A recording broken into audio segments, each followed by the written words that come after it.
Suit پہن چکنے کے بعد عمران آئینے کے سامنے لچک لچک کر ٹائی باندھنے کی کوشش کر رہا تھا۔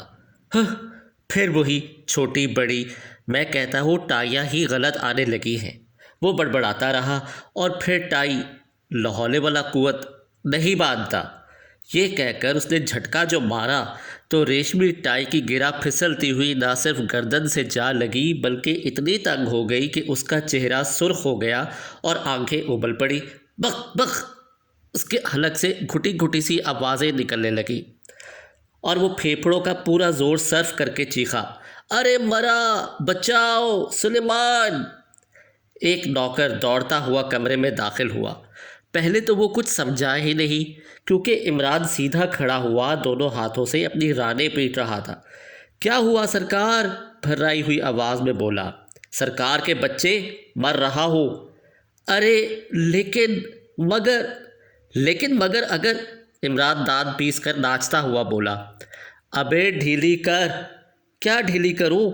نوکر نے مدھیر آواز لہجے میں کہا۔ اپنے بابا کے کفن کی ڈوری جلدی کر۔ ارے مرا، تو ٹھیک سے بتاتے کیوں نہیں؟ نوکر بھی جھنجھلا گیا۔ اچھا بے، تو کیا میں غلط بتا رہا ہوں؟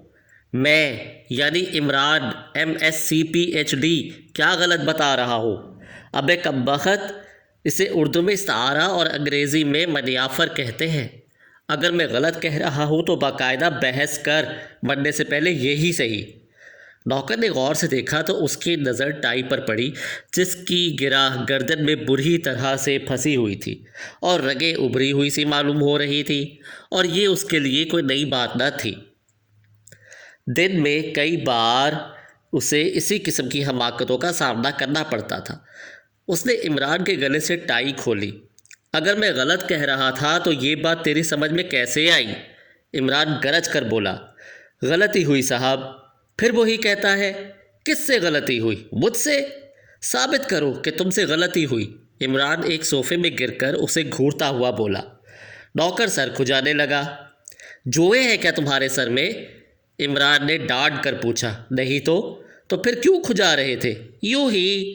جاہل، گوار، خواہ مخواہ بے تکی حرکتیں کر کے اپنی انرجی برباد کرتے ہو۔ نوکر خاموش رہا۔ یونگ کی سائیکالوجی پڑھی ہے تم نے؟ عمران نے پوچھا۔ نوکر نے نفی میں سر ہلا دیا۔ یونگ کے ہجے جانتے ہو؟ نہیں صاحب، نوکر اکتا کر بولا۔ اچھا یاد کر لو، JUNG، یونگ۔ بہت سے جاہل اسے جنگ پڑھتے ہیں اور کچھ جونگ، جنہیں قابلیت کا ہیضہ ہو جاتا ہے وہ زونگ پڑھنے اور لکھنے لگ جاتے ہیں۔ فرانسیسی میں جے سے کی آواز دیتا ہے، مگر یونگ فرانسیسی نہیں تھا۔ شام کو مرغ کھائیے گا یا تیتر؟ نوکر نے پوچھا۔ آدھا تیتر آدھا بٹیر، عمران جھلا کر بولا۔ ہاں تو میں ابھی کیا کہہ رہا تھا؟ وہ خاموش ہو کر سوچنے لگا۔ آپ کہہ رہے تھے کہ مسالہ اتنا بھونا جائے کہ سرخ ہو جائے، نوکر نے سنجیدگی سے کہا۔ ہاں، اور ہمیشہ نرم آنچ پر بھونو، عمران بولا۔ کفگیر کو اس طرح دیگچی میں نہ ہلاؤ کہ کھنک پیدا ہو اور پڑوسیوں کی رال ٹپکنے لگے۔ ویسے کیا تم مجھے بتا سکتے ہو کہ میں کہاں جانے کی تیاری کر رہا تھا؟ آپ؟ نوکر کچھ سوچتا ہوا بولا۔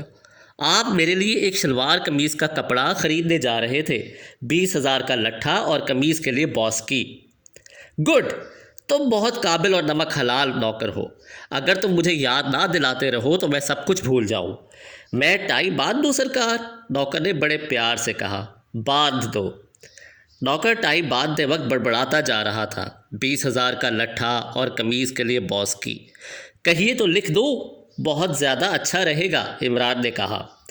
ٹائی باندھ چکنے کے بعد نوکر نے کاغذ کے ایک ٹکڑے پر پینسل سے گھسیٹ کر اس کی طرح بڑھا دیا۔ یوں نہیں، عمران اپنے سینے کی طرف اشارہ کر کے سنجیدگی سے بولا۔ اسے یہاں پن کر دو۔ نوکر نے ایک پن کی مدد سے اس کے سینے پر لگا دیا۔ اب یاد رہے گا، عمران نے کہا اور کمرے سے نکل گیا۔ راہداری طے کر کے وہ ڈرائنگ روم میں پہنچا۔ یہاں 3 لڑکیاں بیٹھی تھیں۔ وہ عمران بھائی، واہ عمران بھائی، ان میں سے ایک بولی۔ خوب انتظار کرایا، کپڑے پہننے میں اتنی دیر لگاتے ہیں؟ اوہ، تو کیا آپ لوگ میرا انتظار کر رہی تھی؟ کیوں؟ کیا آپ نے 1 گھنٹہ قبل پکچر چلنے کا وعدہ نہیں کیا تھا؟ پکچر چلنے کا؟ مجھے تو یاد نہیں۔ میں تو سلیمان کے لیے۔ عمران اپنے سینے کی طرف اشارہ کر کے بولا۔ یہ کیا؟ وہ لڑکی قریب آ کر آگے کی طرف جھکتی ہوئی بولی۔ 20,000 کا لٹھا؟ اور باس کی؟ یہ کیا ہے؟ اس کا مطلب؟ پھر وہ بے تحاشا ہنسنے لگی۔ عمران کی بہن ثریا نے بھی اٹھ کر دیکھا، لیکن تیسری بیٹھی رہی۔ وہ شاید ثریا کی کوئی نئی سہیلی تھی۔ یہ کیا ہے؟ ثریا نے پوچھا۔ سلیمان کے لیے شلوار قمیض کا کپڑا لینے جا رہا ہوں۔ لیکن ہم سے کیوں وعدہ کیا تھا؟ وہ بگڑ کر بولی۔ بڑی مصیبت ہے۔ عمران گردن جھٹک کر بولا۔ تمہیں سچا سمجھوں یا سلیمان کو؟ اسی کمینے کو سچا سمجھیے۔ میں کون ہوتی ہوں؟ ثریا نے کہا۔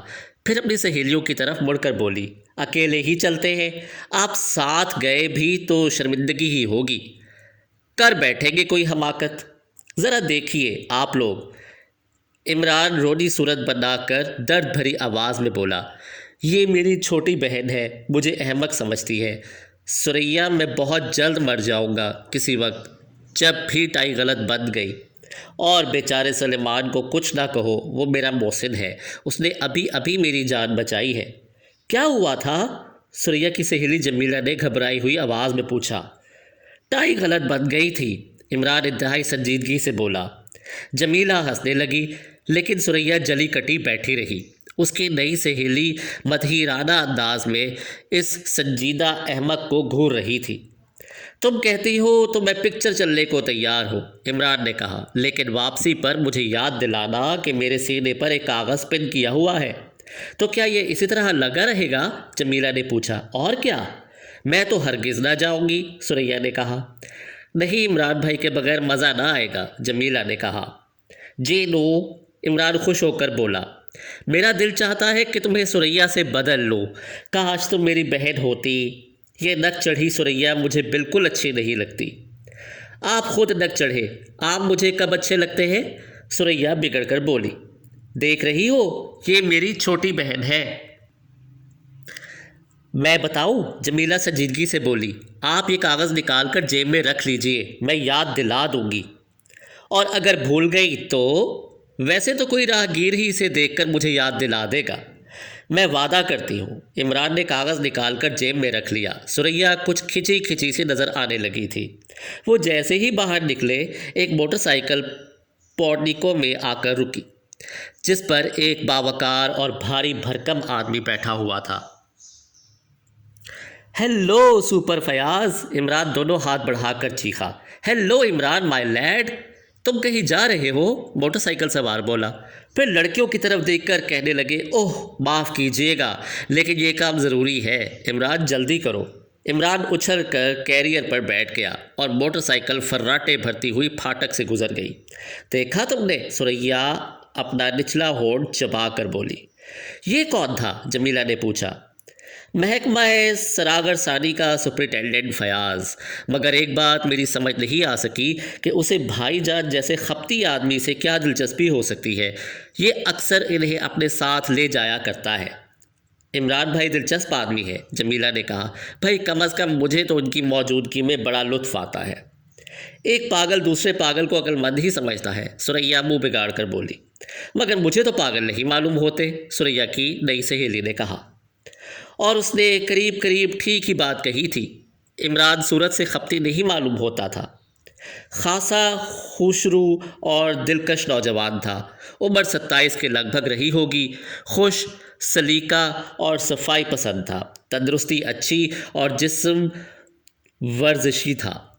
مقامی یونیورسٹی سے MSc کی ڈگری لے کر انگلینڈ چلا گیا تھا اور وہاں سے سائنس میں ڈاکٹریٹ لے کر واپس آیا تھا۔ اس کا باپ رحمان محکمہ سراغر ثانی میں ڈائریکٹر جنرل تھا۔ انگلینڈ سے واپسی پر اس کے باپ نے کوشش کی تھی کہ اسے کوئی اچھا سا عہدہ دلا دے، لیکن عمران نے پرواہ نہ کی۔ کبھی وہ کہتا کہ میں سائنسی آلات کی تجارت کروں گا، کبھی کہتا کہ اپنا ذاتی انسٹیٹیوٹ قائم کر کے سائنس کی خدمت کروں گا۔ بہرحال کبھی کچھ اور کبھی کچھ۔ گھر بھر اس سے نالا تھا۔ اور انگلینڈ سے واپسی کے بعد تو اچھا خاصا احمق ہو گیا تھا، اتنا احمق کہ گھر کے نوکر تک اسے الو بنایا کرتے تھے، اسے اچھی طرح لوٹتے، اس کی جیب سے 10-10 روپے کے نوٹ غائب کر دیتے اور اسے پتہ تک نہ چلتا۔ باپ تو اس کی صورت تک دیکھنے کا بھی روادار نہیں تھا، صرف ماں ایسی تھی جس کی بدولت وہ اس کوٹھی میں مقیم تھا، ورنہ کبھی کا نکال دیا گیا ہوتا۔ اکلوتا لڑکا ہونے کے باوجود بھی رحمان صاحب اس سے عاجز آ گئے تھے۔ پاگل وہ اسی وقت نہیں معلوم ہوتے تھے جب خاموش ہو، سریا بولی۔ 2-4 گھنٹے بھی اگر ان حضرت کے ساتھ رہنا پڑے تو پتہ چلے۔ کیا کاٹنے دوڑتے ہیں، جمیلہ نے مسکرا کر کہا۔ اگر ان میں اسی طرح دلچسپی لیتی رہی تو کسی دن معلوم ہو جائے گا، سریا منہ سکیڑ کر بولی۔ کیپٹن فیاض کی موٹر سائیکل فراٹے بھر رہی تھی اور عمران کیریئر پر بیٹھا بڑبڑاتا جا رہا تھا۔ شلوار کا لٹھا، بوسکی کی قمیض، شلوار کا بوسکا، لٹھی کیا تھا، لا حول ولا قوت، بھول گیا، رکو یار رکو، شاید۔ فیاض نے موٹر سائیکل روک دی۔ بھول گیا، عمران بولا۔ کیا بھول گئے؟ کچھ غلطی ہو گئی؟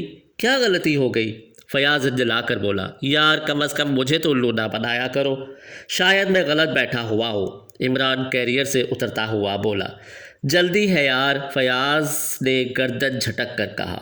عمران اس کی پیٹھ سے پیٹھ ملاتے ہوئے دوسری طرف منہ کر کے بیٹھ گیا۔ یہ کیا؟ فیاض نے حیرت سے کہا۔ بس چلو ٹھیک ہے، خدا کی قسم تنگ کر ڈالتے ہو، فیاض اکتا کر بولا۔ کون سی مصیبت آ گئی؟ عمران بھی جھنجھلانے لگا۔ مجھے بھی تماشا بناؤ گے؟ سیدھے بیٹھو نا۔ تو کیا میں سر کے بل بیٹھا ہوا ہوں؟ مان جاؤ پیارے، فیاض خوشامدانہ لہجے میں بولا۔ لوگ ہنسیں گے ہم پر، یہ تو بڑی اچھی بات ہے، منہ کے بل گرو گے سڑک پر۔ اگر تقدیر میں یہی ہے تو بندہ بے بس ہے اور لاچار ہے، عمران نے درویشانہ انداز میں کہا۔ خدا سمجھے تم سے، فیاض نے دانت پیس کر موٹر سائیکل سٹارٹ کر دی۔ اس کا منہ مغرب کی طرف تھا اور عمران کا مشرق کی طرف، اور عمران اس طرح آگے کی طرف جھکا ہوا تھا جیسے وہ خود ہی موٹر سائیکل ڈرائیو کر رہا ہو اور راہگیر انہیں دیکھ دیکھ کر ہنس رہے تھے۔